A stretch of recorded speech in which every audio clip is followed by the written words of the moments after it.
doing a cute little collab together that were a box set that many of you will have seen on YouTube. Oh, it's all worked out really well then.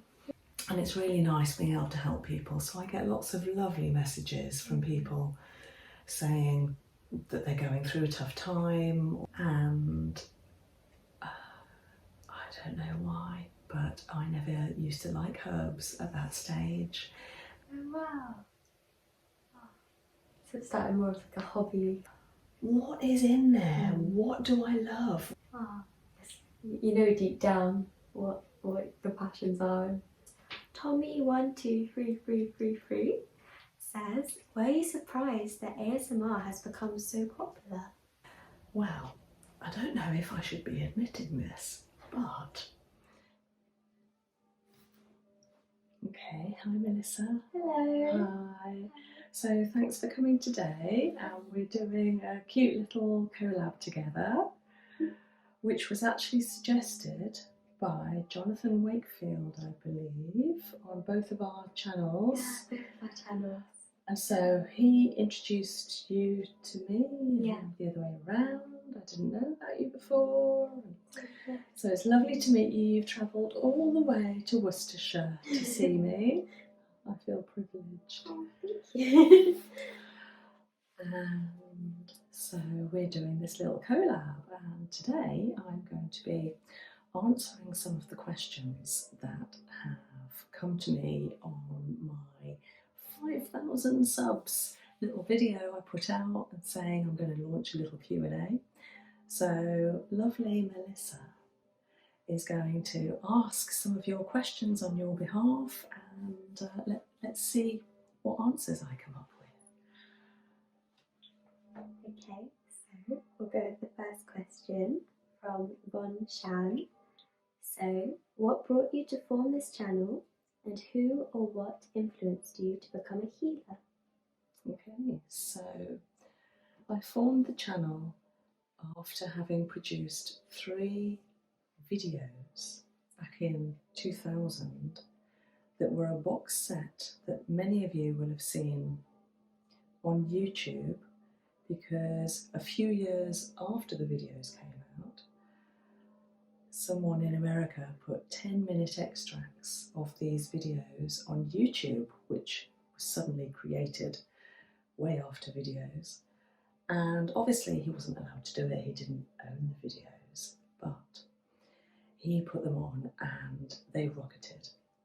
So there was facial, there was reflexology, and there was Swedish massage. And there were 3 hours in total, so lots of 10-minute extracts. And there were millions and millions of views on all of these little clips. And of course, I didn't even know about it, let alone put them on there. And this guy was called Kezi Legs, you might remember that. And he did really well for several years. And then the owner of the video, a few years later, about 2016 or 17, realised what had happened and took them down. And he put on the whole 1-hour videos of all 3.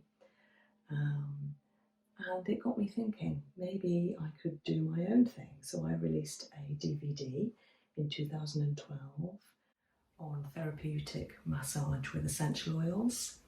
And then ever since then, I've been thinking about a YouTube channel. And then during COVID, and we were all in our homes and maybe we needed a bit of TLC, someone asked me, would you mind putting out some self-help tips, because she thought people could benefit from it.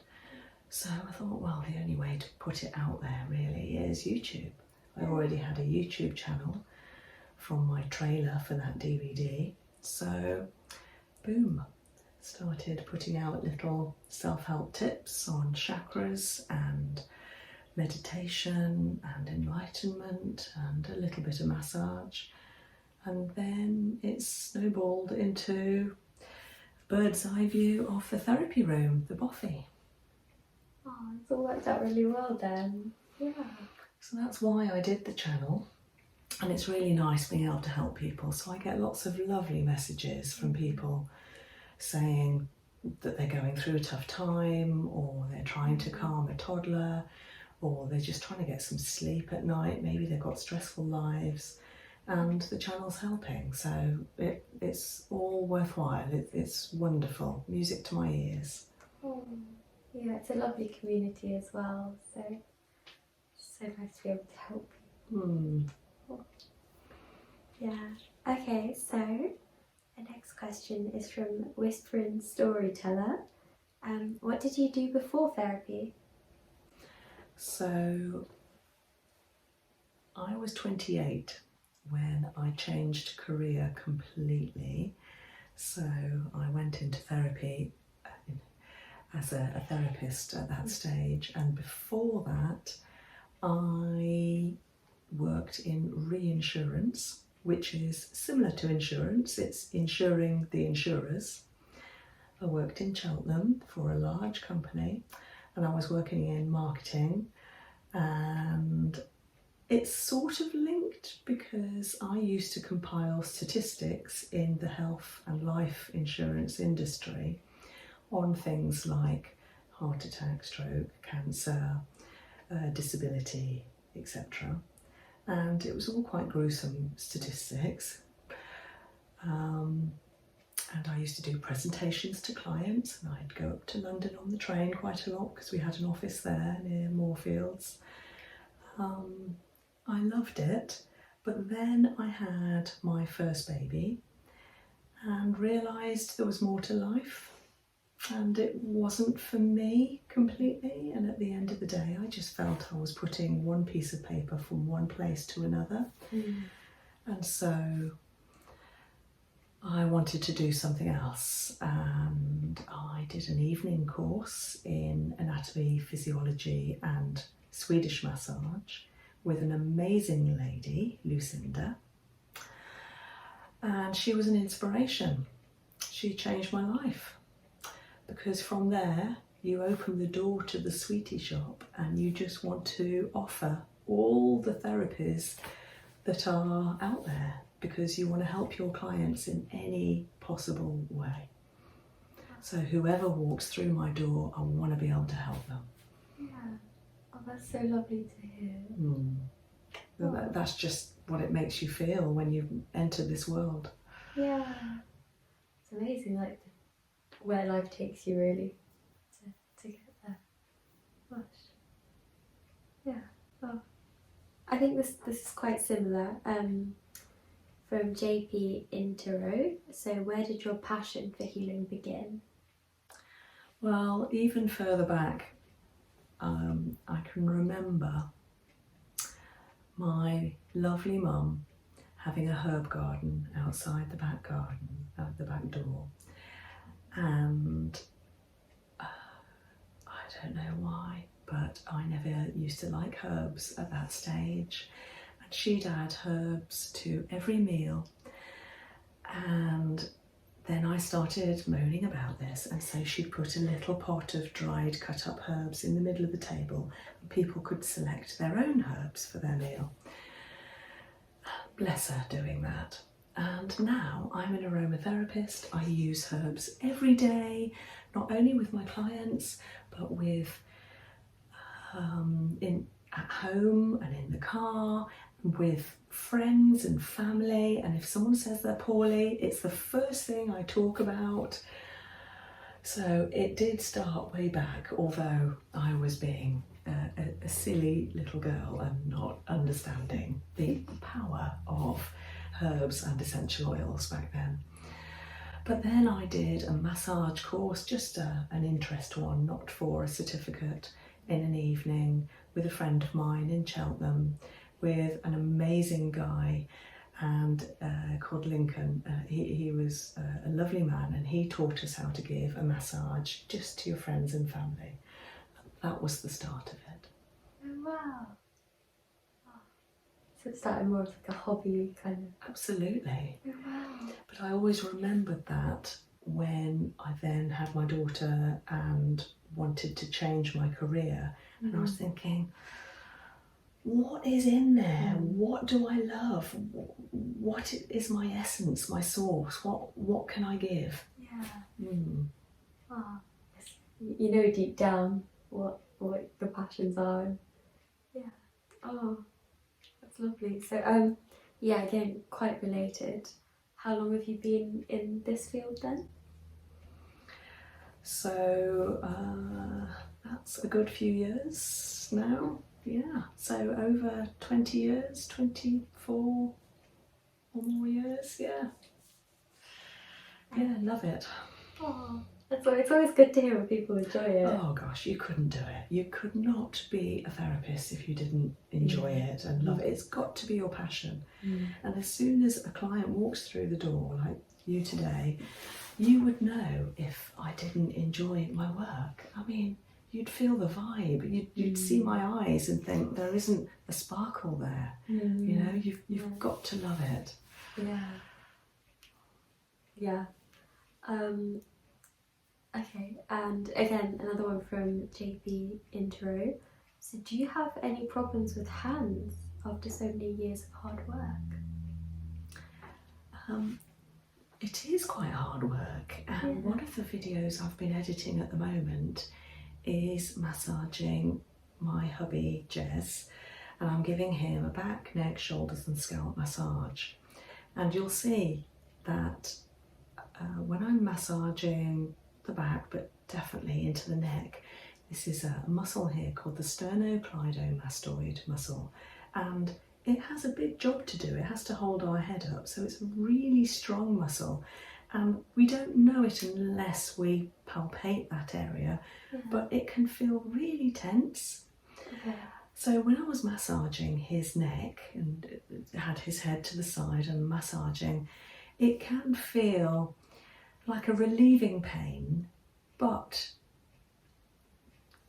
beautiful at the same time. Like, this needs to happen, keep going. Do you know that sensation? Like, it's sort of painful, but you need to keep going because we need to get rid of this ache or this cricked neck or whatever it is.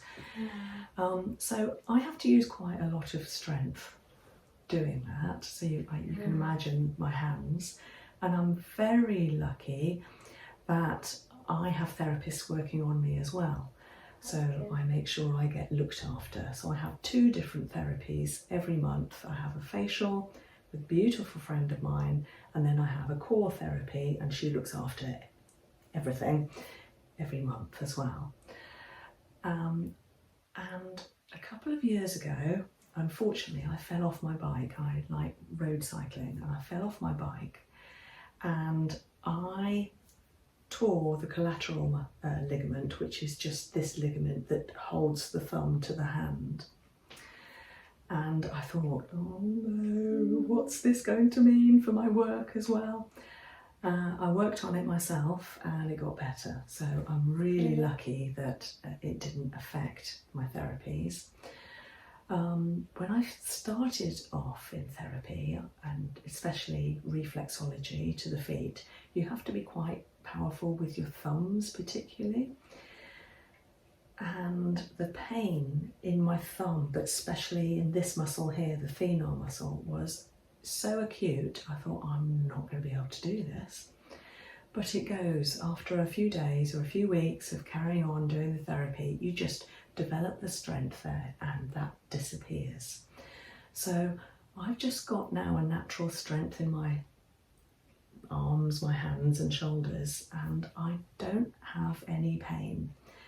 I probably need to touch wood at that stage, touching wood, and I'm very grateful that nothing else has happened and I'm able to look after myself. Oh, that's good to hear. Yeah. I'm glad it ended on a positive. Yes, definitely. It's nice to hear you take care of yourself as well. Yeah, I think, physician, heal thyself. It's absolutely true. We need to look after ourselves too. I mean, you're getting lots of therapy. How wonderful is that? Yeah, I am very blessed. Yeah, and it's lovely learning about all these different kind of therapies out there as well. Like, I didn't know about core therapy until I found your channel as well. So it's a really great learning experience as well as a self-care experience. Yeah, so thank you for enlightening me to call therapy as well. So Absolutely. Yeah, I'm looking forward to treating you. yeah. Okay, so we're about halfway through now. So the next one is Tommy12333 says, "Were you surprised that ASMR has become so popular?" It's huge, isn't it? I mean, it's absolutely massive, and I haven't really looked at all the different types. I have a client who comes to me because she spotted my channel. She was telling me the other day there's an ASMR where someone is in a car and they're rolling over various things and recording the sound under the tyres in all, and I suppose rolling over very slowly. And the sort of things they're rolling over is like plastic children's toys, and as it's cracking and creaking and breaking, and that's a kind of ASMR. So that, you name it, there's probably everything, even therapy. Yeah. So yes, I am really, but it's nice to be part of it. Yeah, yeah, to be part of such a varied community. Yeah. This is by Mike Dawkins. So who do you watch on YouTube to relax? Well, I don't know if I should be admitting this, but the thing that I go to YouTube for is finding something out. A bit like to Google. So if I need to know what something means or how something works or its history, and then I will go to YouTube as a source of knowledge, and definitely for therapies to find out what therapies are out there. But to relax, I do other things. So I go kayaking and I cycle, as you've heard, and I walk my 2 spaniels, and in the evenings I'll watch a little relaxing telly, but I don't like watching anything nasty. I'll just watch nice relaxing television. So that's what I do to relax. Sounds very relaxing. Very wholesome. Oh, well, thank you for being the question master. Anytime. For the Q&A, and you can always ask questions again, and we will do this again. And thanks for tuning in. Let's spread a little healing, and thanks for coming down. Thank you for having me.